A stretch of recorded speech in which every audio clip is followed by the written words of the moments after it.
자, 반갑습니다. 오늘 개인 성경 연구, 퍼스널 바이블 스터디라고도 하죠. 오늘 마지막 시간입니다. 맨 처음에 우리가 관찰, 해석, 적용이 있었고, 관찰에는 외부 관찰과 내부 관찰이 있었다. 그죠? 외부 관찰은 본문의 내용을 요약하는 것이다. 그렇게 간단하게 정리를 하면 좋을 것 같아요. 언어로다가 되어 있는 그 글의 내용은 뭔가, 뭐라고 쓰여 있는가. 이야기는 어떤 줄거리가 있겠고, 그 다음에 어떤 논리나 설명이나 이런 것들은 어떤 논지가 있겠죠. 그래서 글의 흐름이 어떻게 가는가, 개요를 정리해라. 근데 그것을 갖고서 실제로 표현하고자 하고 알리고자 했던 실체는 뭔가, 진실을 찾아서 본문 속으로 들어가는 게 내부 관찰이었다. 본문 속으로 들어가라. 그 다음에 그 본문의 단어나 문장이나 내용의 의미는 뭔가, 그때 그 당시에 사람들은 어떤 의미로 그걸 받아들였겠는가, 그것을 찾는 것이 뭐라 그랬어요? 객관적인 해석이다. 그거를 우리가 이제 주해라고 그러기도 하고, 이제 서기라고 하기도 해요. 해석. 그 다음에 오늘은 해석의 두 번째, 그다음 전체의 흐름 속에서는 5가지 과정 중에 4번째에 해당되는 적용적 해석입니다. 201페이지를 다 펴시기 바랍니다. 201페이지. 적용적 해석은 해석 중에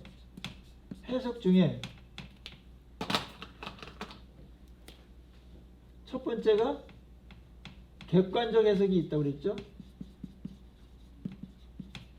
이거는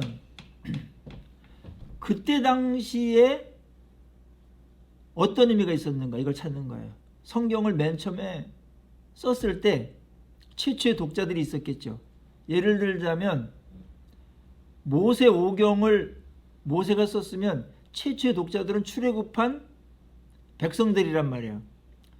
그랬을 때 창세기가 모세오경이니까, 중에 하나니까, 그때 창세기를 썼을 때 최초의 독자들은 그것을 어떤 의미로 받아들였겠는가. 이제 그때 그 당시의 의미, 꼭 명심하세요. 그때 거기서의 의미, 이걸 찾는 거예요. 주석류들이 다 이거를 찾는 겁니다. 여기까지는 굉장히 과학적이고 객관적이죠. 이게 다양할 수가 없어요. 물론 하나는 아니지만 자기 마음대로 하는 건 아니에요. 성경이 말하는 게 뭐냐, 이제 이거를 말하는 것이고, 두 번째는 객관적 해석이 있으면 주관적인 해석인데, 여기서는 주관적 해석이라는 말보다는 적용적 해석이라는 말을 썼어요. 같이 혼용해도 상관이 없습니다. 적용적 해석. 이거는 뭐냐면, 그때가 아니고 말씀은 오늘 우리에게도 주는 거니까, 여기서 그때가 아니고 오늘, 지금 여기서 어떤 의미가 있는가. 지금 여기서 그 말은 어떤 의미가 있는가. 그때는 그런 의미가 있었는데 그 의미는 오늘날 나에게 여기서 무슨 의미가 있는가. 그래서 여기까지 들어가면 벌써 적용으로 들어가기 시작하는 거예요. 이 적용적 해석을 잘하면 적용이 아주 자연스럽게 돼요. 적용적 해석에 들어가는 것 자체가 이미 적용에 진입했다고 볼 수가 있습니다. 그래서 이 강의에서 가장 중요한 단계 중에 하나가 바로 적용적 해석이라고 그렇게 말하고 싶어요.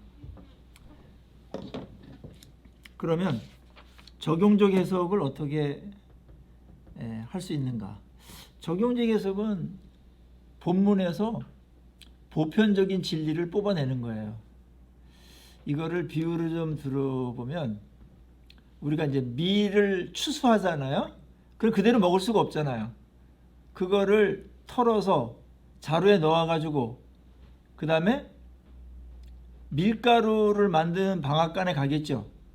그래서 밀가루를 만들어 놓는 고기까지가 적용적 해석이다 이렇게 보시면 좋을 것 같습니다. 그럼 밀가루 갖고 국수도 만들어 먹고 수제비도 만들어 먹고 빵도 만들어 먹고 피자도 만들어 먹고 이렇게 다 할 수가 있잖아요. 그런 것처럼 성경 본문을 그대로 먹기는 어려워요. 이거를 밀가루처럼 만들어서 각자에게 맞게끔 먹을 수 있도록 해주는 거, 이게 이제 적용적 해석이다 그렇게 볼 수 있습니다. 203페이지 한번 보세요. 오늘은 책을 따라가도록 그렇게 하겠습니다. 여러분들이 책에다가 프리노트를 내 놓으시고 그래서 나중에 한번 다시 볼 때 그게 연상되고 익숙하게 다가왔으면 좋겠어요. 적용적인 해석에서 세 가지 질문을 할 수가 있어요. 첫째, 그 말씀은 현재 어떤 의미가 있는가? 여기서의 의미는 뭐냐? 그게 우리랑 밀접한 것이죠. 성경과 만나는 거예요. 이제 성경과 부딪히는 거예요. 성경과 접속하는 것이다. 둘째는 그 말씀은 이 상황에서 어떤 의미인가? 그 말씀은 내게 무슨 의미가 있는가? 이게 이제 내게 무슨 의미가 있는가가 이게 주관적인 것이죠. 이때까지는 객관적인 진리예요. 어디서나, 세계 어디서나 어느 시대를 막론하고 그때 있었던 의미는 객관적으로 의미가 있는 거예요. 그건 진리예요. 그러나 상황과 시간이 변하면서 오늘 그 말씀은 나에게 어떤 의미가 없는가? 시대를 초월해서, 대상을 초월해서, 그러면 나에게 무슨 의미가 있는가? 그거를 찾기 위해서 성경을 읽는 것이잖아요. 성령님은 오늘날에도 그 성경을 통해서 그때 주셨던 그 의미를 갖고 오늘 여기 사는 우리들에게, 나에게 의미를 주시죠. 메시지를 주시죠. 그래서 성령은 무슨 하늘에서 이렇게 뚝 떨어져서 말씀하시는 것이 아니라 성경을 해석하게 하시고 적용적을 해석하게 하셔서 보편적인 진리를 찾아내고 그리고 각자에게 적용시킵니다. 근데 여러분 설교 시간 보면 은혜를 많이 다 받는데 이상하지 않아요? 신비로운 거잖아요. 에? 다 신앙 수준도 다르고 문제도 다 다르고 상황도 다르고 신앙 칼라도 다르고 뭐 지금 하는 일도 다 다른데 같은 본문을 갖고 목사님이 설교할 때 각자 내게 주시는 말씀 같아. 내게 주시는 말씀이야. 나 혼자 세워놓고 하는 말씀같이 다가오는 거는 바로 오늘날 성령께서 이 본문을 갖고서 여러분에게 다가가는 것이죠. 그거를 이제 스스로 하는 거예요. 목사님이 해주신 것을 우리가 받기도 하면서 이제는 큐티나 혼자 집에서 묵상할 때 이 말씀을 나에게 주시는 성령님을 경험하고 그렇게 됐을 때 그 사람의 그 영적인 삶과 수준은 이전하고 비교가 안 되겠죠. 현재 의미를 찾는 것이고 개인적인 의미를 찾는 것이고 보편적인 진리를 찾는 것이다.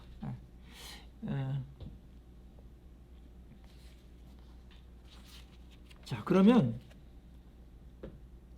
현재적 의미를 찾는 이 적용적 해석을 하는 도구 5가지 정도를 오늘 소개하겠습니다.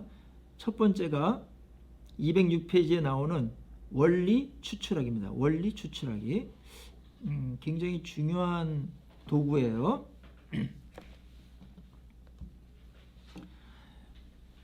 제가 중국에 간 적이 있었는데 가니까 사탕수수를 이렇게 팔라서 이렇게 잘라가지고 이제 팔더라고요.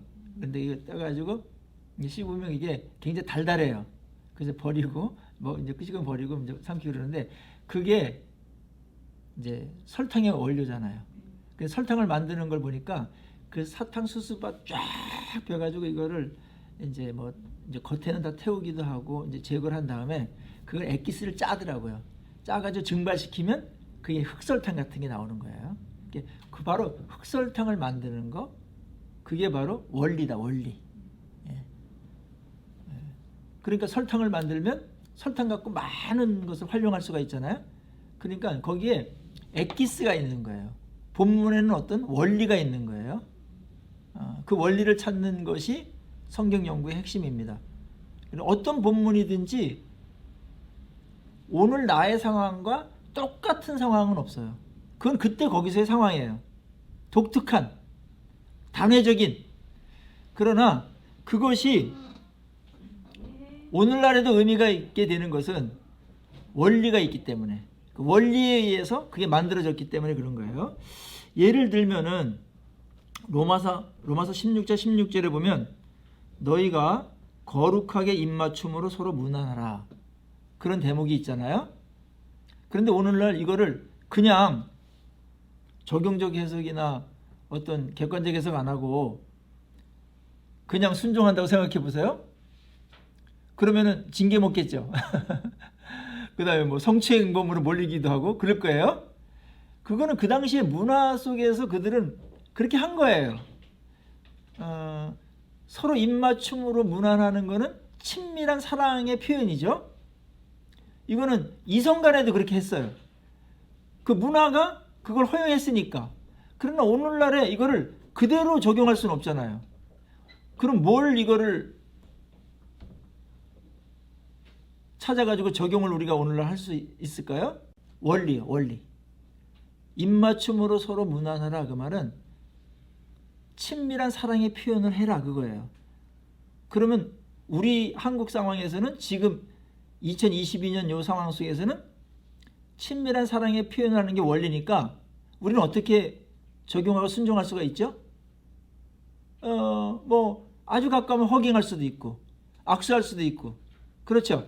뭐 이렇게 할 수도 있고, 사랑의 표현하는 것들이 각 나라마다 또 집안의 내력에 따라서 다를 수가 있어요. 그러나 변치 않는 것은 사랑의 친밀한 표현을 하라는 거예요. 로마서 16절 16절은 로마서를 끝내면서 로마에 있는 교인들이 또 바울이 부탁하는 것, 서로 사랑의 친밀한 교회를 성도들끼리 하십시오, 그렇게 부탁하고 있는 겁니다. 하나 더 예를 들어 볼게요. 고린도전서 8장 13절에 그러므로 만일 식물이 내 형제로 실족하게 한다면 나는 영원히 고기를 먹지 아니하여 내 형제를 실족하지 않게 하리라. 유명한 말씀이죠.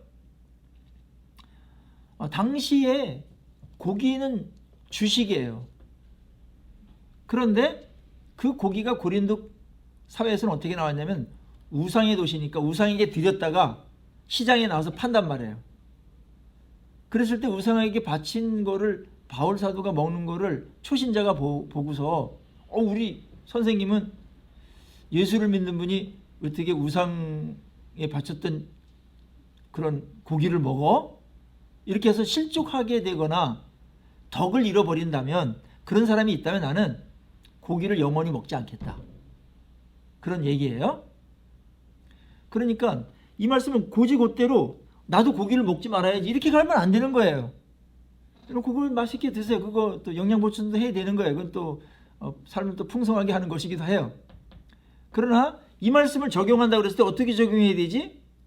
한번 적용적 해석으로다가 거쳐가지고 적용을 하고 순종을 해야 되는 것이죠. 나도 고기 안 먹을래, 이렇게 하면 안 되는 거예요.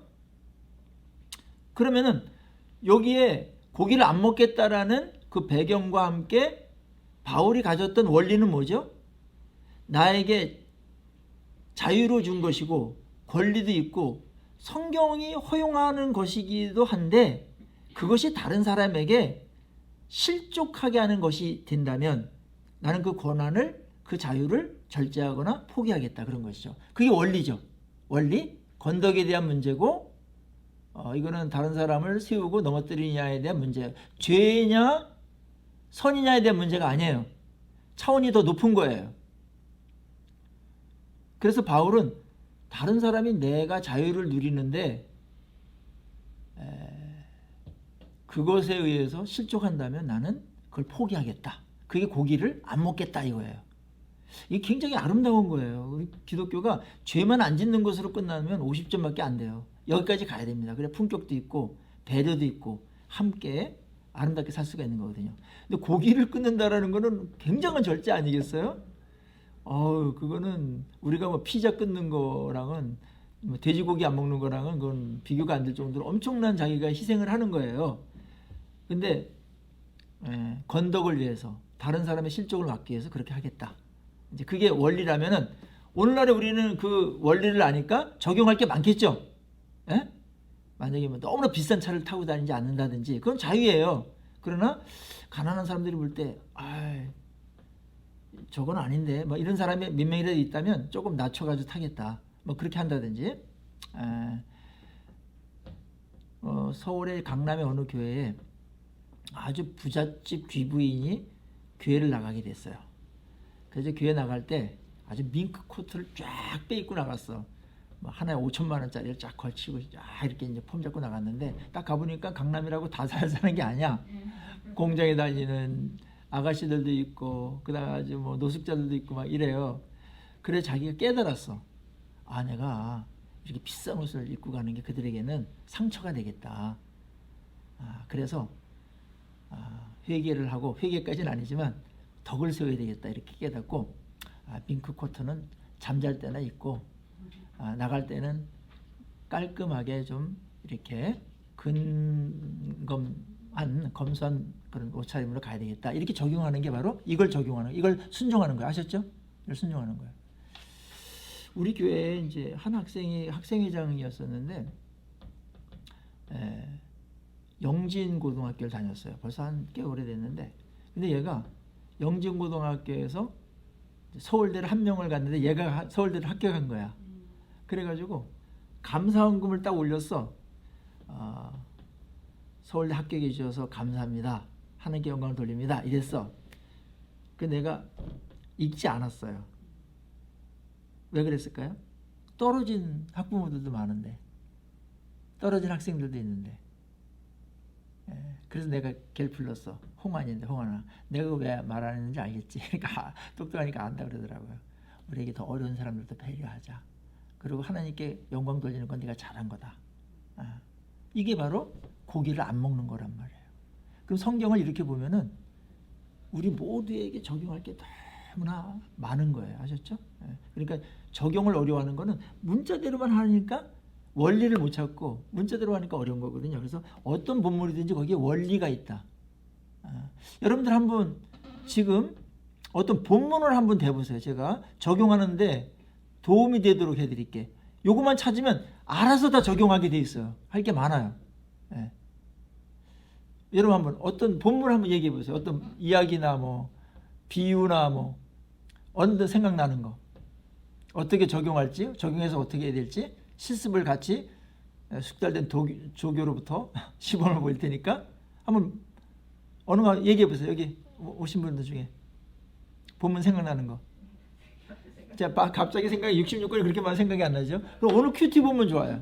오늘 큐티 본문에 보면은 뭐가 나와요? 부정한 음식 먹지 말아라. 쭉 나오죠. 그거 우리 어떻게 적용해야 돼? 우리 다 벌써 그냥 다 먹고 있는데 어떻게 적용해야 되죠? 그거는 뭐냐면 당시에 그런 거예요. 그거는 율법 안에서 선택된 백성들은 먹는 것도 정결하게 해야 되고 그것을 통해서 우리들이 거룩한 백성인 것을 확인하고 구별된 백성이라는 것을 정체성을 갖고서 정결한 삶을 살도록 한 거거든요. 이제 그게 이제 하나의 원리예요. 그 다음에 신약에 와서는 이게 발전돼 가지고 예수님 안에서는 다 자유롭게 만드셨죠. 그래서 먹는 것과 입는 것이 이제는 부정하고 무슨 그것이 뭐 성스럽고 그런 게 없어요. 그 자체로서 성스럽거나 부정한 게 없어요. 예수 안에서는. 그래서 예수님 이제 성경에서는 먹고 마시는 것이 문제가 아니고 뭘 하든지 먹고 마시는 거 다 먹을 수 있는데 하나님의 영광을 위해서 해라. 고린도전서 이제 10장 31절은 그렇게 말씀하고 있고, 그 다음에 디모데전서 4장 4절은 이제 먹는 문제로 막 시비가 붙었어요. 이때 이런 문제 때문에. 그랬을 때 사도 바울은 이렇게 말한 거예요. 하나님께서 지으신 것이 선함에 감사함으로 받으면 버릴 것이 없느니라. 오직 말씀과 기도로 거룩하여 지느니라. 이렇게 결론을 내버린 거거든요. 신학은 발전하는 거니까. 율법은 정신만 남아 있어요. 문자 그대로 지키면 안 되는 거예요. 율법주의가 되는 거예요. 그 잘하는 게 아니에요. 그거는 조금 모자란 거예요.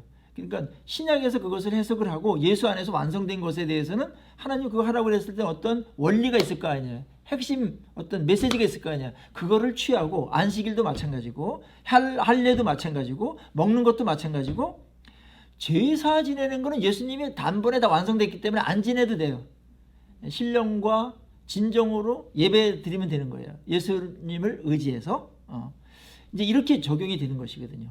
그러면 오늘날에 정결하게 보는 것들이 어떤 것들이 있는지, 내가 하나님 앞에 구별되게 삶을 사는 것들이 어떤 게 있는지, 특별히 내면적인 측면에서 말씀의 통제를 받으면서 사는 것이 정결한 삶이고, 또 하나님의 영광을 향한 동기로 하는 것은 그것은 성스러운 일이고, 그것이 아무리 괜찮은 것일지라도 자기 탐욕이나 뭐 더러운데 그걸 쓴다면 그건 부정적인 것이 되는 거고, 이렇게 되는 거예요. 이제 성속에 대한 이제 이 부분들도 그 자체가 성스럽지 않아요. 교회는 성스럽나요? 약간 성스러운데 가깝긴 하지만, 교회에서 만약에 옛날 예수님 시대처럼 강도의 구렬로 만든다면 그 아름다운 성전도 부정한 것이 되는 것이고, 그 다음에 아둘람 골짜기 그 굴같이 그런 누추한 곳도 하나님의 백성들이 의롭고 말씀을 순종하기 위해서 거기에서 모여서 있다면 그것은 성스러운 곳이 되는 것이고, 그렇게 되는 것입니다. 이런 부분에 있어서 원리를 찾아라. 원리를. 자, 그 다음에 두 번째는 원리 찾기와 함께 두 번째의 적용적 해석의 도구는 묵상하기예요. 215페이지 한번 펴세요. 215페이지. 묵상하기. 묵상은 성경에 여러 가지로 이제 의미가 있는데, 씹는다, 되새김질하다, 뭐 입으로 중얼거리다, 뭐 그런 이제 뜻들이 있어요. 그냥 묵상은 쉽게 말한다면 말씀을 소화해내는 거예요. 내 거로 소화해내는 거예요. 내 거로 만드는 거예요. 그러니까 거기에는 말씀 자체를 갖고서 깊이 계속 생각하는 거야. 깊이 생각한다고 그랬을 때 이제 방법이나 영역이나 내용이나 이런 것들 포함할 수가 있겠죠. 릭 워렌은 그런 말 했어요. 묵상하는 것은 여러 가지 방법으로 집중해서 생각하는 것이다. 그냥 말씀을 이렇게도 보고 저렇게도 보고 그렇게 하는 거예요. 유진 피터스는 자기 집에 강아지가 하나가 있는데, 무슨 어디서 이렇게 이제 뼈다구를 하나 이렇게 갖다 주면 하루 종일 이렇게 굴려서 이렇게도 먹고 이렇게도 보고 이렇게 계속 한다는 거예요. 그걸 자기 자신은 말씀을 저렇게 봐야 되겠다, 이렇게도 보고 저렇게도 보고 하면서 말씀을 내 거로 만드는 그런 과정으로다가 뭐 비유를 얘기한 적도 있습니다. 묵상은 한 단어를 묵상할 수도 있고요, 한 문장을 묵상할 수도 있고요, 어떤 한 주제를 묵상할 수도 있어요. 그리고 하나님을 묵상할 수도 있고, 그다음 어떤 교훈을 묵상할 수도 있어요. 이제 묵상의 깊이에 따라서 이제 성경 보는 깊이가 달라지겠죠. 그래서 우리가 큐티를 묵상의 시간 그렇게도 말하는 거예요. 읽고 그걸 갖고서 계속해서 내 마음에 품고 살아가는 거예요. 그러면 그 말씀이 살아가지고 계속 어떠한 것을 자극하기도 하고 지혜도 주고 나를 움직이기도 하고 맛을 느끼게도 만들고 새로운 관점도 보고 이렇게 하거든요. 예를 제가 들어놨어요. 여러분들 예를 다 제가 들기에는 시간이 없어가지고 나중에 책을 꼭 보시라는 그런 주문을 드리고 싶어요. 221페이지 한번 보세요. 거기에 예를 들어놨는데, 범사에 감사하라, 이걸 한번 묵상해 보겠어요? 에? 범사에 감사하라. 이거 어떻게 순종할까? 어떻게 살아낼까? 생각을 해야 돼요. 그래서 감사에 대한 묵상을 하고 범사에 대한 묵상도 하고, 하나님은 또 왜 이렇게 우리에게 모든 일에 감사하라고 그랬을까? 이런 거를 한번 묵상해 보는 거예요. 생각해 보는 거예요. 그러면서 그 말씀을 더 이해하고 깊이 있게 들어갈 수가 있는 것이죠. 감사라는 명령을 했을 때 감사는 이유, 감사의 대상, 감사의 영역, 감사의 방법, 감사의 유익, 뭐 이런 것들 묵상하면 좋겠어요. 왜 범사에 감사하라고 하셨나? 제가 이렇게 묵상을 했어요. 보세요.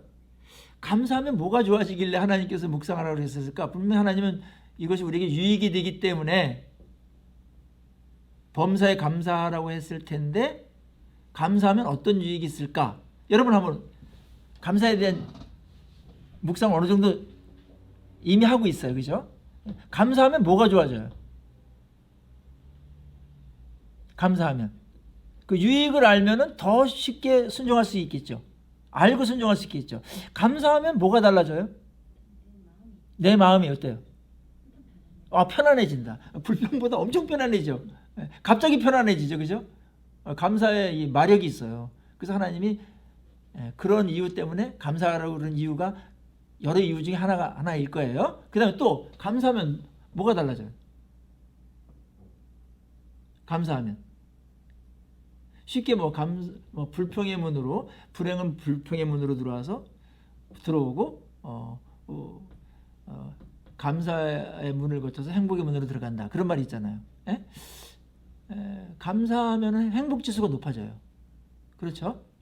근데 거기까지가 피상적인 우리가 묵상을 한 거예요. 감사하라는 거에 대해서 감사하면 좋지 뭐, 막연하게 이런 거에서 한두 단계 더 들어가라는 거예요. 그게 뭐예요? 묵상이에요. 제가 묵상한 거 여러분한테 조금 공개할게요. 감사하라는 것. 감사하면 달라지는 거예요. 감사하면 특별해져요. 그렇죠? 평범했던 거, 일상을 감사해 보세요. 특별해지지. 우리 자녀들에 대해서 감사해요? 건강한 거? 특별해져요. 그럼요. 귀해져요. 그리고 감사하면 귀해지고, 감사하면요 새로워져요. 진부한 것도 없어져요. 새로워져요. 감사하면 만족해져요. 감사하지 못하니까 늘 불만이에요. 감사하면 만족해지고, 그래서 행복지수가 높아지는 거예요. 감사하면 충만해져요. 그렇구나. 일상이 이렇게 귀한 거네. 우리 코로나를 통해서 일상을 잃어버리면서 우리에게 깨달은 큰 메시지가 있었어요. 일상의 소중함, 일상이 은혜였다는 거, 일상이 감사의 대상이었다는 거, 그 깨달았던 것이죠. 감사하면 행복해지고, 감사해야 완전해져요. 감사해야 축복이 썩지 않아요. 감사해야 축복이 완성됩니다. 그리고 축복이 지속됩니다. 이런 것들이 감사를 묵상했을 때 나오는 것들이거든요. 그러니까는 범사에 감사하라, 이는 너희를 향하신 하나님의 뜻이니라 이랬을 때, 범사에 감사에 대해서 그냥 피상적으로만 이렇게 외우고 다녔고 좋은 구절에 이렇게 했지만, 그걸 묵상을 안 했기 때문에 그 안에 있었던 너무 엄청난 보화를 그냥 누리지 못했던 것이죠. 그래서 감사에 실패하게 되고 감사를 얕게 했던 거죠. 알면 알수록, 묵상할수록 감사를 깊이 있게 하고 광범위하게 할 수 있고, 그래서 범사까지 감사할 수 있죠. 그래서 하나님이 왜 감사를 범사에다 감사를 했을까? 하나님의 주권 아래 있기 때문에 우리 모든 것들이, 그리고 하나님께서는 합력해서 선을 이루실 것이기 때문에, 지금은 당장 세상적으로 볼 때 감사할 게 아니야. 아주 그냥 괴롭기도 하고 고통스럽기도 하고 창피하기도 하고 그런 게 있어. 그런데 나중에 보면은 그게 발효가 되고 숙성이 되면, 감사로 말이에요, 그게 아주 나를 새롭게 만들거든요. 훨씬 더 훌륭한, 그리고 선한 것으로 그것이 쓰여진다. 그런 측면에서 하나님은 선한 분이기 때문에 우리가 하나님께서 내게 주신 것에 대해서, 그거는 우리가 범사에 감사해야만 되는 것입니다. 이제 묵상의 힘들이죠. 묵상의 힘.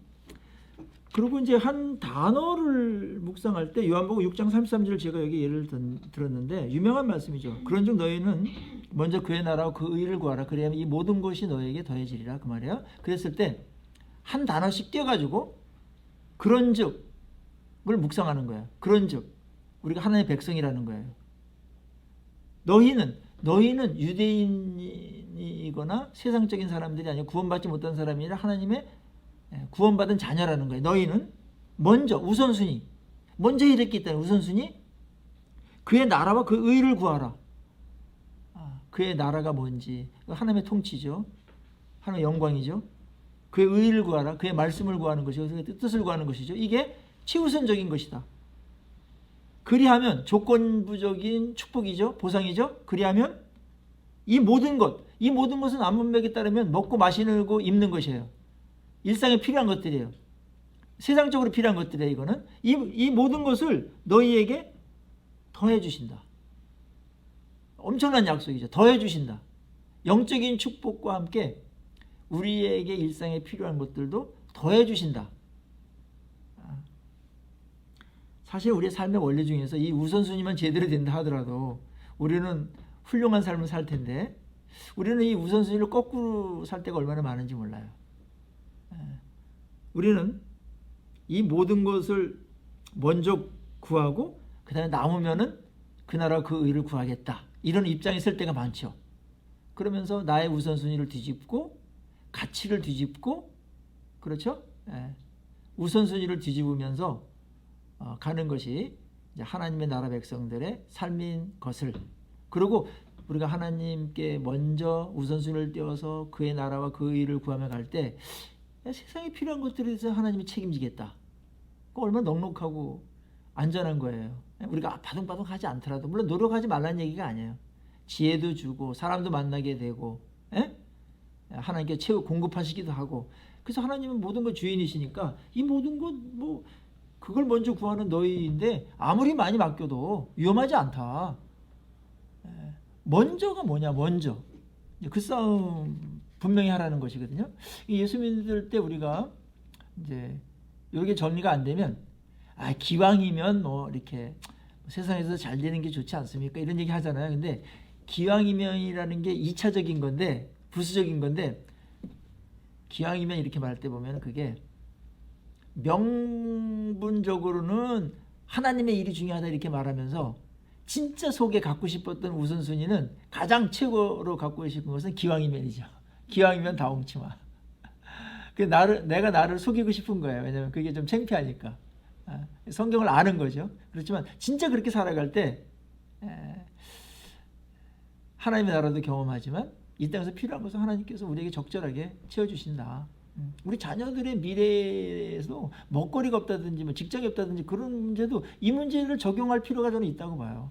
그리하면 이 모든 거 더해준다. 이건 우리 모두에게 하나님 백성에게 약속하는 것이고 아버지가 하는 것이고 만유의 주 되신 그분이 선언하고 약속한 거예요. 이것에 의해서 오늘도 그분은 우리를 통치하시고 다스리시고 공급하시고 사랑하십니다. 묵상을 이제 한 단어도 하게 되고 그 다음에 주제도 하게 되고 하나님도 묵상하고 그래서 이제 묵상의 시간은 약간의 시간이 걸린다라는 거 그래야 풍성해지고 정확해지기도 하고 큰 그림을 볼 수가 있습니다.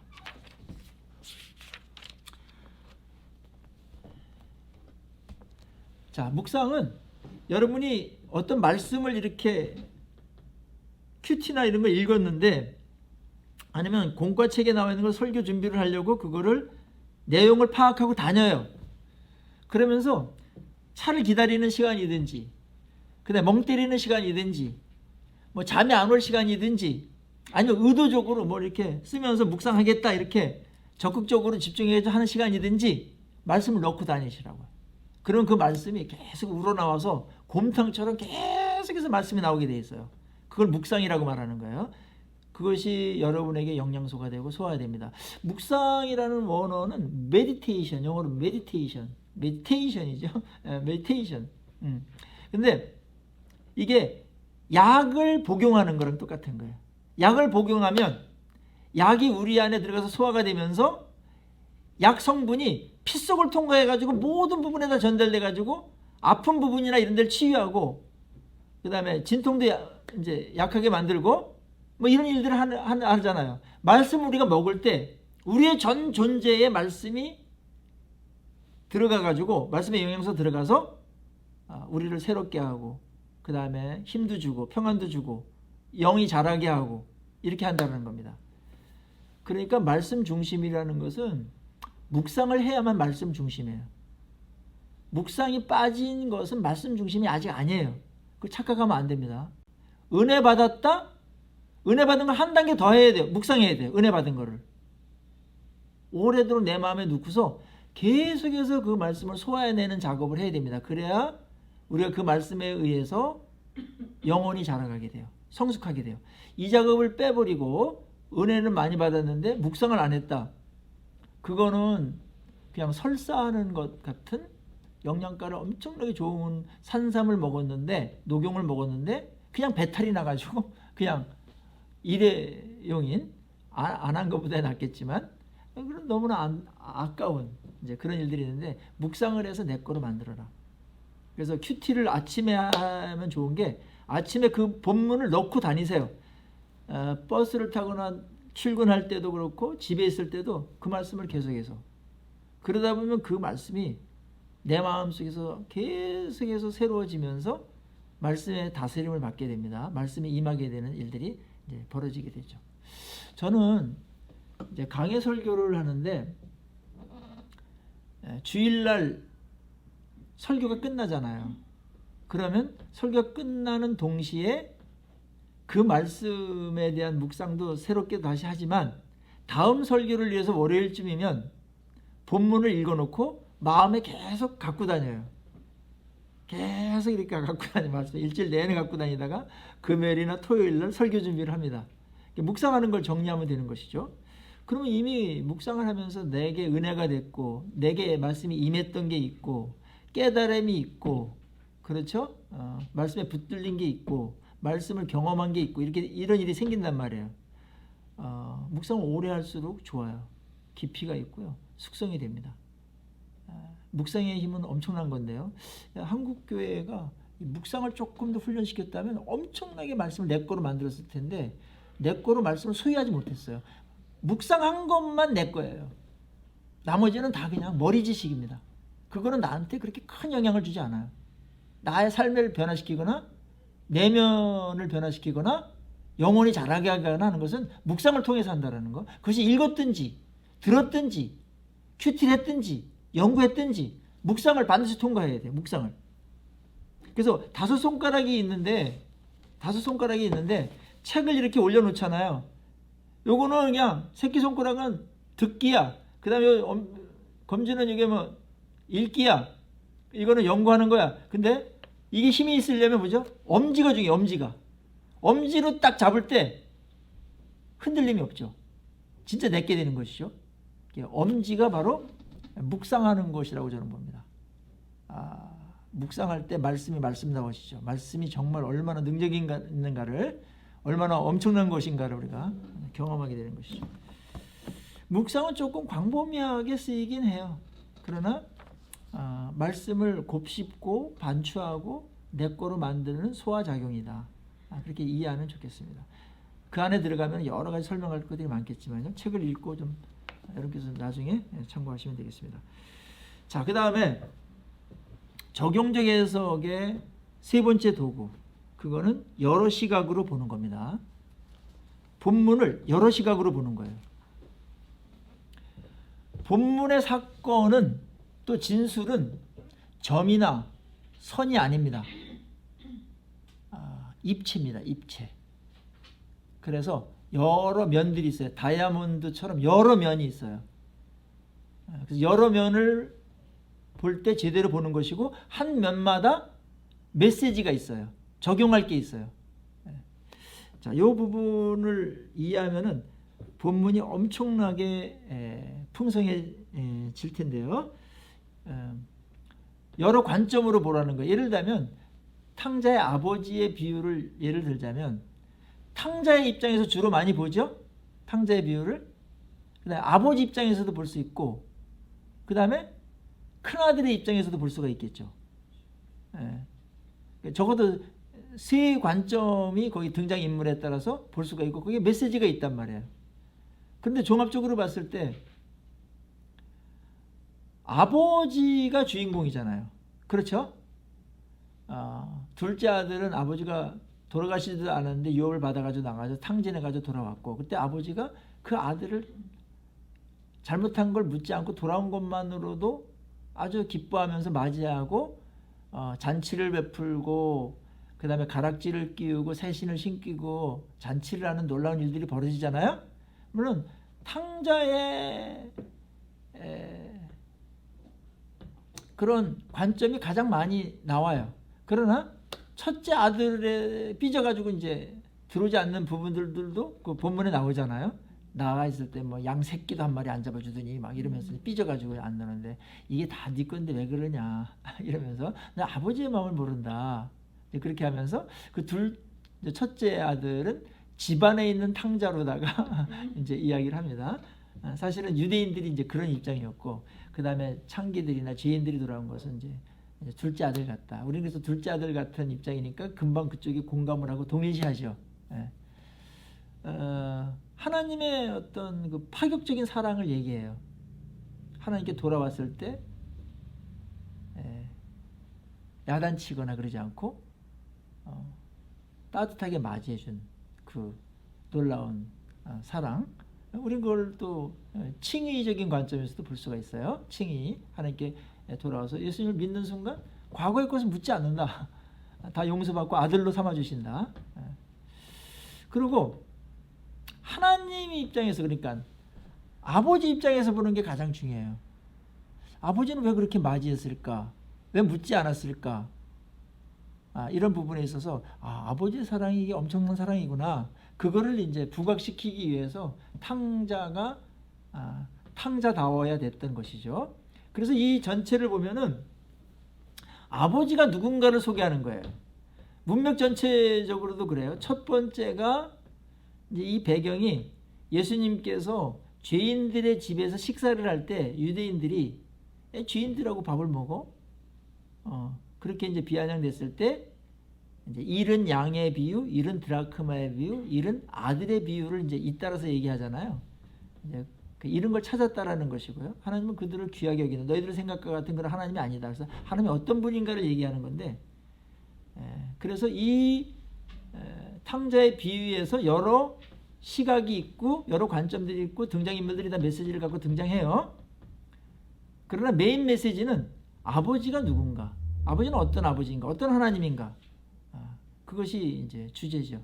그래서 탕자의 비유라는 제목보다는 이 비유에 더 알맞는 제목은 탕자의 아버지의 비유예요. 아버지가 누군가를 나타내기 위한 비유였어요. 그분은 우리가 타락했다가 돌아왔을 때 그걸 의로 여기시고 아들로 삼아주시는 그런 파격적인 사랑을 우리에게 베푸시는 그런 아버지시다. 얼마나 따뜻해요. 그래서 아마 이 비유를 다 좋아하죠. 러시아의 대문호였던 톨스토이도 이 비유를 가장 좋아했다고 해요. 본인이 그렇게 살았거든요. 근데 우리도 대부분 그럴 거예요. 그러나 이제 그거 한쪽만이 아니라 여러 시각으로다가 이걸 볼 때 그 사건이 더욱더 입체적으로 다가오면서 그 감동이나 메시지가 더 명확하게 우리에게 다가와서 우리를 더 변화시키게 되죠. 여러 관점으로 보시라. 여러 관점으로 보시라.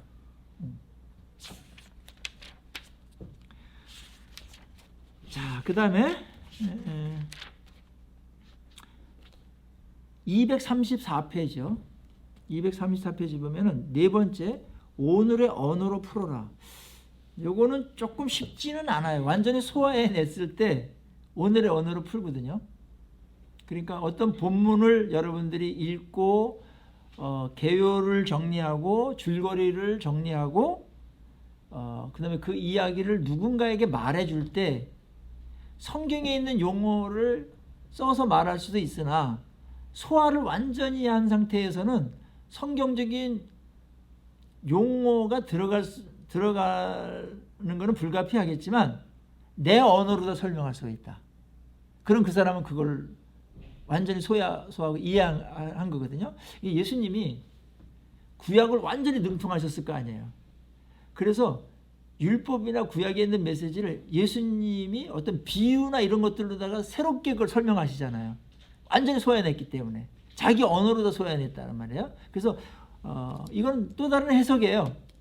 해석은 본문을 그대로 쓰는 게 아니라 본문을 의미를 살려서 이해하기 쉽게 쓰는 게 해석이잖아요. 어떻게 보면은. 그럼 그거를 자기의 언어로다가 이렇게 써봐라. 그러면 적용점을 쉽게 발견할 수가 있습니다. 오늘의 언어로 써라. 오늘의 언어로 한번 써봐. 자기 언어로 써봐라. 각색도 한번 해보고요. 그리고 비유나 예화를 한번 들어보기도 하고요.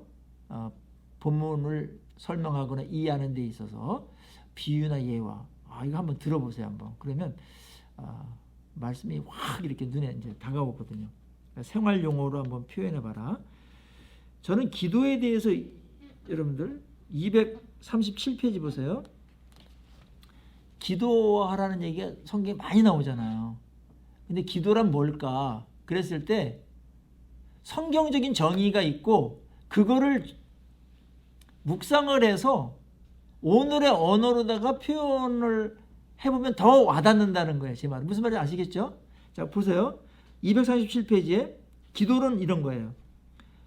인격적 만남이라는 점에서 기도는 하나님과의 대화다. 이건 우리가 많이 듣던 얘기죠. 맞는 말이고요. 그 다음에 그걸 넘어서서 더 하나님이 일해 주신다는 점에서 기도는 최고의 생존 전략이다. 들어보셨어요? 기도는 최고의 생존 전략이다. 생존을 했다 사는데 기도만큼 생존 전략으로 탁월한 게 없죠. 그 다음에 구하면 반드시 들어주신다는 점에서 기도는 영적인 과학이다. 과학은 그대로 증명이 되니까, 결과물이 나오니까. 기도하는 자의 영향력이라는 점에서 기도하는 자가 역사의 주역이다. 기도하는 자가 가장 큰 일을 하는 것이고, 기도를 통해서 하나님이 일하신다는 점에서 역사를 가장 이끌어가는 인간이 있다면 기도하는 자라고 볼 수 있습니다. 구하면 주신다고 허락받았다는 점에서 기도는 그리스도인의 특권이다. 기도는 특권인데 자꾸 의무로다 생각을 하죠. 짐으로. 아이고. 주님이 야, 이게 특권이니까 제발 기도해라. 주님이 오히려 우리한테 기도하라고 간청하세요. 여러분 그런 거 못 느끼셨어요? 기도를 의무로다가 계속 강조하고 푸시한 거야? 아니면 주님이 제발 기도해라 혼자 끙끙대지 말고 알았지? 마치 딸을 외국에 유학 보내는 엄마처럼 뭐 있으면 꼭 연락해. 그게 기도하라는 거예요. 아셨죠? 에? 그 말 하잖아요. 근데 그거를 그냥 의무로 알고 그냥 무겁다는 둥, 하기 싫다는 둥, 바쁘다는 둥, 피곤하다는 둥 이렇게 말을 하니 그게 철이 없어도 한참 없는 거지. 기도하라고 그랬을 때 하나님이 아버지의 심정으로 제발 기도해라. 내가 누구냐. 기도를 간청하시고 있다. 하나님 우리에게 사랑 때문에. 누군가를 위해 중보하면 주님께서 그 사람을 바꿔주신다는 점에서 기도는 그리스도인이 권세를 행사하는 것이다. 이렇게 자기 말로다가 정의도 해보고 규정도 해보고 그렇게 하라는 거야. 이게 이제 기독교 수준이거든요. 매일 그냥 똑같은 말, 상투적인 말 하면은 와닿지도 않고 다른 말로 바꿔서 말을 해야 똑같은 내용이라도 새롭게 다가오잖아요. 어머니들이 우리 자녀들 공부시키기 위해서 공부하라는 말을 한 20가지 정도로 바꿔서 말을 해야 돼요. 매일 단어가 그거밖에 없는지 공부해? 공부해서 남 줘? 매일 이러면서 매일 들었던 건 안 들린다니까. 적어도 좀 공부를 진짜 하기를 원한다면 들리도록 얘기해야지. 안 들리는 말을 백나라니 거리만 나빠지고 짜증만 나고 그냥 엄마는 매일 그 소리야. 그러나 한번 이렇게 한번 좀 바꿔봅시다. 여러분이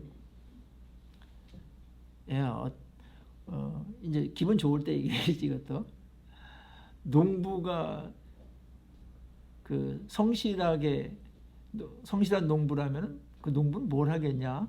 농사 열심히 짓죠.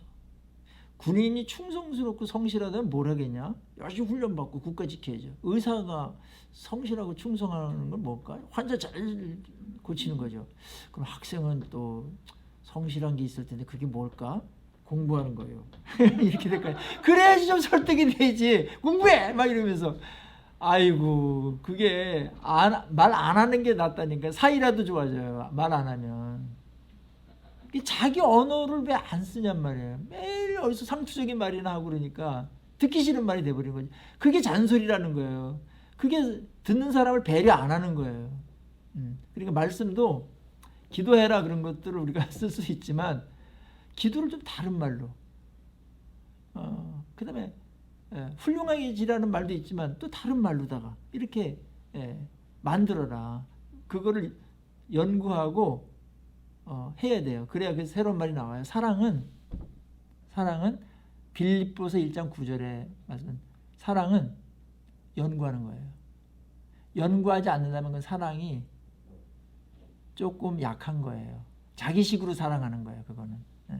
그 사람이 뭘 좋아하는지, 어떻게 할 때 잘 듣는지, 어떻게 할 때 마음을 여는지, 어떻게 할 때 움직이는지, 어떻게 할 때 기쁨을 하는지 연구해서 그거를 해야 되지. 하여튼 자기식으로다만 사랑하고, 사랑했잖아 내가 다 사랑으로 하는 거야. 근데 가장 듣기 싫게 말해요. 학생들이 선생님과 어머니에게 불만은 그거예요. 사랑을 안다는 거예요. 근데 엄마 말 안 듣냐? 한마디예요. 옳은 말인데 기분 나쁘게 한다는 거예요. 그래서 안 듣는다는 거예요. 요즘 새겨 들을 말입니다. 그래서 우리가 자기 언어로다가 뭘 표현을 해봐라. 자기 언어로다가 성경 볼 때도 매일 상투적으로 하니까 기독교가 세상 사람들하고 커뮤니케이션이 안 돼. 그러니까 전도가 안 되지. 소통이 안 되는데. 기독교적인 용어 하나님하고 막 하나님 그거 막 덧칠을 막 했는데 향기나 내용은 없고 그냥 그 종교적인 용어들만 난무해. 그럼 사람들이 질려가지고 그게 무슨 말인지도 모르고 그렇게 되는 거예요. 근데 그거는 왜 그러냐면 성경을 묵상하지 않고 소화해내지 못했기 때문에, 살아내지 못하니까 그거밖에는 말을 할 줄 모르는 것이고, 또 많이 살아낸 사람들 중에는 이제 이런 성경 연구에 대한 어떤 이러한 어떤 훈련 이런 어떤 도구 이런 것들을 접할 시간이 없어서 많은 걸 갖고 있는데 거기서 머무르는, 너무나 아깝게 이제 그런 안타까운 분들도 있는 것 같아요. 이번 기회에 여러분의 용어들이 정말 종교적인 용어를 넘어서서 내용을 그 복음이나 하나님의 그 진리를 아름답게 담아내는 언어로다가 이렇게 좀 전달해 줬으면 좋겠고, 나한테도 그렇게 해줬으면 좋겠어요. 자신한테도. 그래야 자신이 설득을 당한다니까요. 자신이. 자, 생활 용어로 바꿔라. 예수님이 그렇게 진짜 하셨죠. 그 다음에 5번째, 실제 탐구하기요. 요거 하고 조금 쉬겠어요. 성경은 실제 상황을 염두에 두고 말씀하신 거거든요. 그러나 성경을 볼 때 상황을 잘 모르고서 우리가 이야기하면은 해석에도 문제가 있지만 적용에 어려움을 겪게 됩니다. 그래서 실제 상황을 구체적으로 설명하지는 않고 있지만 우리가 그 말이 표현하는 것을 이해하고 그 다음에 묵상하고 연구해서 그게 실제가 뭐냐, 그 단어의 실제가 뭐냐, 상황은 실제가 뭐냐, 이걸 알고서 가야 적용이 자연스럽게 된다. 예를 들자면 여호수아 1장 9절에 내가 네게 명한 것이 아니냐, 강하고 담대하라, 두려워하지 말며 놀라지 말라, 내가 어디로 가든지 네 하나님 여호와가 너와 함께 하느니라 하시니라. 두려워하지 말라는 말을 3번 했어요. 담대하라는 말과 함께.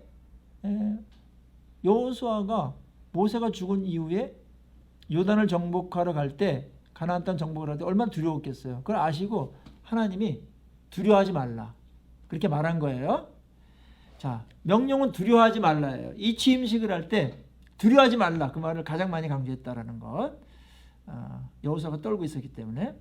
근데 성경은 여러 곳에서 두려워하지 말라는 얘기가 많이 나오죠. 왜 두려워하지 말라고 그랬을까에 대한 거기까지는 설명을 다 안 해요, 성경이. 그래서 우리가 실제를 탐구해야 돼. 왜 두려워하지 말라고 그랬을까? 두려워할 때 우리에게는 어떤 일이 벌어지나, 내 마음에서는. 이런 걸 우리가 연구해야 되는 거예요. 그게 연구 정도까지 아니더라도 살펴봐야 돼요. 여러분, 두려움이 우리에게 오면 어떤 일이 벌어져요? 그거 생각하라는 거예요. 두려움이 벌어지면 어떤 일이 생겨요? 네? 두려움은 어떤 속성이 있죠? 이거를 우리가 실제를 탐구해야 된다는 거예요. 심리학적으로도 탐구해야 되고 실제 경험적으로도. 여기에 제가 썼어요. 238페이지 밑줄에 보면은 두려움에는 파괴성이 있다. 두려움은 기쁨과 평안을 파괴한다. 두려움이 마음을 지배하면 자기 중심적 성향이 강해져서 사랑이나 섬김 같은 타인을 위한 마음이 극도로 약해지고 위축된다. 그렇죠? 두려워지면 본능밖에 안 나요. 자기 보호 본능. 그래서 무슨 뭐 비전이니 다른 사람 사랑하는 것이니 이거 여지가 안 생겨요. 두려운 생각이 들면 위축되어 자신의 능력을 제대로 발휘하지 못하죠. 두려운 상태에서는 분별력도 없어진다. 비전이나 사명도 빛을 잃는다. 두려움을 극복하지 못하면 그것을 지배당해서 아무것도 할 수가 없다. 상대를 두려워하면 싸움터에 나가기조차 힘들어진다. 그리고 한 가지 더. 무언가를 두려워할 때, 누군가를 두려워할 때 두려운 자를 섬기게 돼요. 가장 두려운 자를 섬기게 돼 있어요. 인간은. 따라서 고로 두려워하지 말라. 두려움의 지배를 받으면 우리 영적인 모든 선한 일들이 중지되거나 위축되거나 사라져버리고 성령의 역사까지도 작동이 중단된다. 두려움은 끝내 실패하게 만들고 꼼짝하지 못하게 만들고 싸우지도 않고 패배하게 만든다. 고로 두려워하지 말라. 두려움은 얼마나 무서운 것인지 아시겠죠? 우리는 누구를 두려워하느냐? 그 싸움이에요, 사실은. 예수님도 그렇게 말한 거예요. 너 무슨 세상 사람들 두려워하지 말아라. 왕들 두려워하지 말아라. 육체만 죽이는 자 두려워하지 말아라. 영혼까지 죽이고 지옥에 던지는 자 두려워해라. 누구한테 잘 보여야 되냐? 누구 말 들어야 되냐? 이 말이에요. 사람을 두려워하면 올무에 걸리느니라. 자면서 두려움이 주는 파괴성이 너무나 많아요. 부정적이 너무 많기 때문에 두려워하지 말라고 그런 거예요. 성경은 진리를 알지니 진리가 너희를 자유케 하리라. 두려움으로부터의 자유도 포함된 거예요. 거기에. 전능자가 계시는데 뭘 두렵냐. 이렇게 나가라는 거예요. 그건 믿음으로다가 받아들이는 것이죠. 하나님은 우리에게 두려워하지 말라고 그랬고요. 어떤 신학자는 두려워하지 말라, 담대하라 이런 걸 포함해가지고 조사해 보니까 365개가 나온다고 그래요. 성경 전체에. 그러면서 하루에 한 번씩 두려워하지 말라는 말씀이다. 이제 그렇게까지 얘기를 했는데 뭐 그것이 꼭 맞는 말은 아닐지라도 일리는 있잖아요. 두려움과 싸워야 됩니다, 여러분들. 두려움이 여러분들을 얼마나 움츠러들게 만들고 여러분 됨 하나님의 형상인 여러분들 얼마나 갉아먹고 파괴하게 만들고 위축되게 만들고 꽃피지 못하게 만드는지 두려워하지 말라. 고로 두려워하지 말라. 두려움 때문에 속은 거 빼앗긴 거 많이 있는 것도 우리 억울하게 생각을 해야 되고 이제는 이 말씀을 묵상했을 때 내가 요즘 내가 뭘 두려워하지? 있지 않은 거 두려워하는 것도 많아요. 사탄이 집어넣어가지고 실체도 아닌데 미리 두려워하는 것들이 있어요. 그게 다 시험이거든요. 그럴 필요 없습니다. 이런 것이 우리가 묵상할 때 일어나는 일이고 이럴 때 완전히 그 말씀의 다스림을 받으면서 자유하게 되고 진정한 평안이 오게 되고 하나님께서 의도했던 일들이 이런 것들이 거치면서 그때부터 본격적으로 우리 안에서 이루어지게 되는 것이죠. 실제를 탐구해라. 하나 더 듣게요. 실제 탐구하기. 성경에 보면은 이런 말이 있어요. 마태복음 10장 16절에 보라 내가 너희를 보냄이 양을 이리 가운데 보낸 것 같도다. 그러므로 너희는 뱀같이 지혜롭고 비둘기같이 순결하라 그랬죠. 자 보세요. 이 상황 속으로 한번 들어가 보세요. 제자들을 보내면서 너희를 세상에 보내는 것이 양을 이리 가운데 보내는 것 같다. 어떤 상황이 전개되겠어요? 상상해야 돼 이거. 예수님이 그걸 다 아시고 한 거예요. 현실을 아시고. 이렇게 했으면 좋겠어요. 내가 너희들을 세상에 보내는 것은 호랑이를 이리 가운데 보내는 것 같다.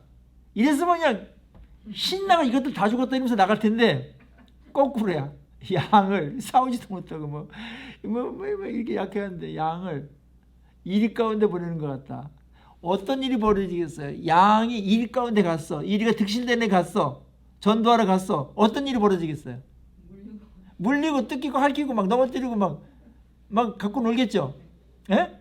뭐 조롱도 하고 이까짓 게 뭐야? 무시도 당하고 그런 일이 벌어질 것이다. 그런 거예요. 그래서 만만한 곳이 아니니까 센 곳으로 가는 거기 때문에 뱀같이 지혜롭고 비둘기같이 순결해라 그랬어요. 근데 비둘기같이 순결해라 그 말은 우리가 이해가 되죠. 에?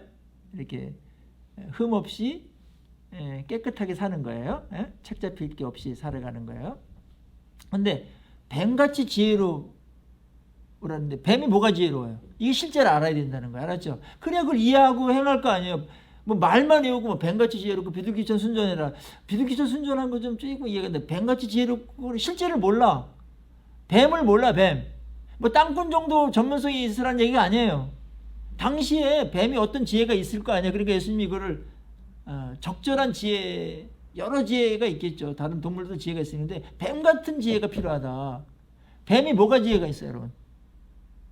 그 이해 안 되면, 실제로 이해가 안 되면 이거 모르는 거예요. 이거는 적용도 못 하는 거예요. 뱀이 뭐가 지혜가 있어요, 여러분? 이브의 생각을 바꿔가지고 했잖아요. 그때 그 뱀. 그 정도. 근데 여기서 실제 뱀인데, 실제 뱀. 사탄이 아니라. 뱀은 보세요. 그때 이후로 날개도 없어요. 발톱도 없어요. 이빨도 뭐 좀 몇 개 있긴 있는데 다리도 없어요. 띠는. 그래서 배때기도 다녀요. 근데 띠는 쥐를 잡아먹어야 되고 날라다니는 새를 잡아먹어야 돼요. 지혜가 없으면 굶어 죽을 거예요. 지혜가 있기 때문에 생존했던 거예요. 근데 어떤 지혜가 있죠, 뱀이? 목표를 딱 정하잖아요. 그러면 알게 모르게 소리 안 나게 가는 건 있어. 그래가지고 하루 종일이라도 그 목표를 향해가지고 집중해가지고 그 근접해서 팍 무는 거예요. 도망가기 전에. 그러니까 우리가 전도하러 들어갈 때 누굴 전도해야 되겠다 했을 때 당신 내가 전도할 거야 이렇게 선전포고하면 벌써 마음이 다쳐서 도망가니까 계속 잘해주는 거야. 마음은 열고 계속 잘해주고 그다음에 이제 마음이 어느 정도 열렸는데 조금씩 가면서 우리는 그걸 복음으로 정복을 해야 되잖아요. 그렇게 집중력 있게 해라. 공을 들여서 해라. 근데 우리는 너무 대충 이렇게 해놓고 뭐 믿든지 말든지 마음 믿으면 지가 교만해가지고 뭐 지옥 갈 거고 뭐 이렇게 해버리면 안 된다는 거예요. 그 지혜가 아니라는 거예요. 그래서 1년에 한 명을 전도할 생각을 하고 그 사람에게 전략적인 사랑을 하는 게 중요해요. 그건 위선이 아니에요. 그 사람 위한 거니까. 우리 그럼 자녀들한테도 그럼 다 위선이게? 자녀를 공부시키려고 얼마나 우리가 알랑방구 끼면서 막 연기를 잘합니까? 그러니까 그게 나쁜 게 아니에요. 그 사람 위해서 구원하려고 그러는데 그럼 정당한 방법을 써야 되겠지. 그래서 잘해주고 마음을 열고 친절하게 좋은 관계 만들고 네. 목표를 이 사람 전도해서 하나님의 백성 만들어야 되겠다.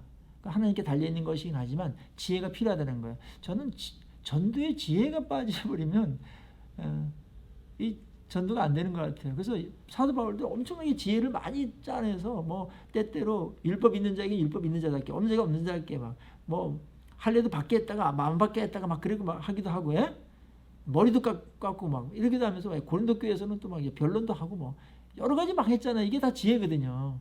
그 사람에게 맞아. 한 영혼을 얻기 위해서. 그래서 뱀처럼 지혜로워라.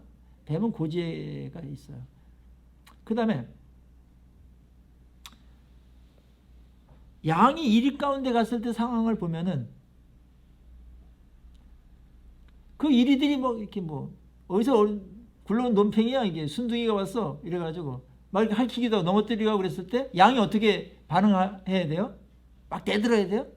그러니까 양은 툭툭 털면서 그러니까 이게 옥에서 흙 묻잖아 이러면서 그 다음에 그러니까 피가 나잖아 그러니까 아프잖아 이러면서 그러면서 먹을 거 있으면 갖다 주고 이리님 하면서 계속 잘해주는 거야. 이리님 이리 오세요 하면서 잘해주는 거야. 그러다가 이리도 어느 날 어떤 고난이나 역경이 올 거 아니에요. 에? 문제가 생길 거 아니에요. 그 이리의 인생에도. 근데 이리가 가만히 생각하는 거야. 나를 진정으로 위하는 자가 누구지? 누구한테 가지? 누구한테 이 말을 하면 잘 들어줄까? 이 이리들 이놈들 해봐야 계속 뭐 들어주는 척하면서 뒤에 사람을 좋아하면서 막 우습고 센통에다 이렇게 할 거야. 걔네들 가봤자 내가 이용만 당해. 아, 양한테 가야 되겠다. 걔한테 내가 무시했다. 그래서 걔는 진짜 순진했어. 순수했어. 나를 언제나 잘해줬어. 그러면서 양아. 웬일이세요 이리님? 아, 내가 뭐 좀 상의할 게 있어서 왔는데 너가 말 잘 들어줄 것 같아서 왔다 해서 아, 이리님도 그렇게 어려운 분이 있으세요? 나 이리님 다 그냥 잘하시는 줄 알았더니 그런 어려움이 있으세요. 뭔데요? 그러셨군요 하면서 공감을 하면서 난 마음이 아프다면서 하면서 이리님 그러셨군요. 그거 어떡하죠? 이렇게 할 수가 대책이 뭐 없는데 어떡하죠? 그러니까 나도 그게 문제다. 죽겠다. 그러니까 근데 대책이 하나 있긴 있는데 그게 뭔데? 그러니까 이리님이 근데 잘 들으실지 모르겠어요. 근데 저는 그렇게 해결했는데 이리님 어떤 그게 뭔데 말해봐. 그 이리님도 그렇게 좀 하실래요? 그래 하지. 예수라는 분이 있는데요. 예수를 믿고서 제가 그런 아픔과 상처과 고통을 통과했어요. 이리님도 한번 그렇게 해보시면 어떨까요? 그래? 그러면 나랑 같이 나가지 뭐. 이렇게 하라는 거야. 아셨죠? 그 상황을 예수님께서 그런 상황을 염두에 두고서 양을 이리 가운데 보내는 것 같다. 그러면 양이 거기서 어떻게 해야 되겠냐 이거예요. 참으면서 양처럼. 예? 권리 주장하지 말고. 기독교가 권리 주장하면 안 돼요. 세상 속에서. 그거는 이기적인 집단밖에 비치지 않아요. 세금 내라면 내고, 교회가 목회자들 내라면 내고. 그거를 이제 우리가 뭐 세금 아끼려고 이 세상에 존재합니까? 사명이 그겁니까? 전도하는 게 사명이지. 쓸데없는 거 많이 싸워가지고 영적인 싸움에서 패배하고 있다고요. 그게 지혜가 없는 거죠. 무엇을 얻기 위해서 있는가 우리가. 우리 존재 이유가 뭐냐? 교회 존재 이유가 뭐냐? 지혜로워야 됩니다. 그리고 개인은 비둘기처럼 거룩하고 고결해야 되죠. 그럴 때 설득력이 있고 말이 있고 다른 사람들이 우리에게 오는 거예요. 초대교회가 그랬거든요. 초대교회가. 근데 이걸 다 까먹었어. 이제는 약발이 다 떨어져가지고 새로 만들어야 돼요. 새로. 자, 실제 탐구하기. 느낌. 요거 하고 쉽시다. 느낌. 성경을 읽을 때 이렇게 묵상할 때 느낌이 와요. 느낌은 감정적인 것일 수도 있지만 전인격적인 겁니다. 그래서 성경은 하나님의 감동으로 됐다 했을 때 거기 한 일부분이에요. 그래서 성령님은 말씀을 읽을 때 우리에게 탁 클릭되게 하는 게 있어요. 이렇게 스파크가 일어나게 하는 게 있거든요. 그걸 잡으세요. 그걸 묵상하시고 하나님께 주는 메시지일 경우가 대부분 많이 있어요. 그렇게 성령께 주세요. 모든 메시지가 은혜가 되진 않아요. 근데 어느 부분은 유난히 어느 단어나 어느 문장이나 어느 본문 어떤 주제가 어떤 적용점이 유난히 나한테 다가와요. 그랬을 때 그 느낌은 굉장히 중요한 겁니다. 느낌을 귀하게 여기십시오. 성령께서 주시는 감동일 수 있으니까요. 그런 내용들이에요. 오늘. 자, 오늘 적용적 해석입니다. 이게 보면 말씀과 여러분이 만나게 되면서 은혜가 됐다, 도전이 됐다, 좋았다, 말씀이 임했다 이런 말이 적용적 해석 단계에 들어갈 때 일어나는 일들입니다. 적용적 해석을 가능하게 하는 도구 뭐라 그랬죠? 원리를 찾아라. 원리. 그 다음에 묵상해라. 여러 시각으로 봐라. 그리고 실제적인 부분을 탐구해라. 그리고 느낌을 적어봐라. 그리고 느낌에 반응해라. 기도하면서 오늘 자, 첫 시간은 이 정도 마치고 이제 마지막 시간은 적용하기입니다. 마지막 단계 적용하기하고 마무리까지 하고 그렇게 마치도록 하겠습니다. 한 5분 정도 쉬고 다음 강좌 시작하도록 하겠습니다.